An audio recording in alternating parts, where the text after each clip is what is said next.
had to make a choice. I had been married for almost 14 years, and my husband told me that this was not the life he wanted anymore. I didn't know what I was going to do. I was a freelance graphic designer, had a 7-year-old, and my income was not going to cut it. Do I take a corporate job? My heartstrings pulled at me. There was no way that was going to be okay with me raising my son. I had to bring him to school every day. I had to be there to pick him up. I had to be the one taking him to practice. So I had to figure out what my next step was going to be. And a friend came to me, and it was about 4 months after my husband and I split, and he said, "Why are you wasting your time designing for all these other people? Why don't you design your own stuff?" I thought he was insane. I mean, yeah, I was racing, I dabbled in designing for myself, I designed for some pros at the time, but I knew nothing about starting a business. I had no money to run a business. I was actually also in a complete whirlwind and at the bottom of trying to figure out who I was going to become.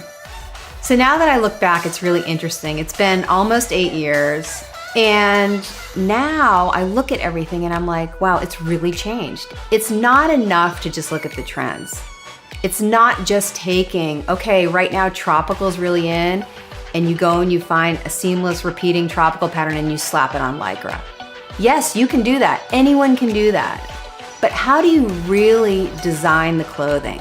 And so I spend a lot of time and energy thinking through those details, adding in a little subliminal something, adding in a little tick of maybe an opposing, a geometric against a soft floral. How do those things play off one another to make something unique?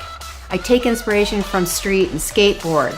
My son is into super trendy things, and he has introduced me to things I never knew existed. And that's really what it comes down to, is how do I take what I'm seeing and turn it into something unique that no one has seen on a kit before? For me, it comes down to design. I'm a designer.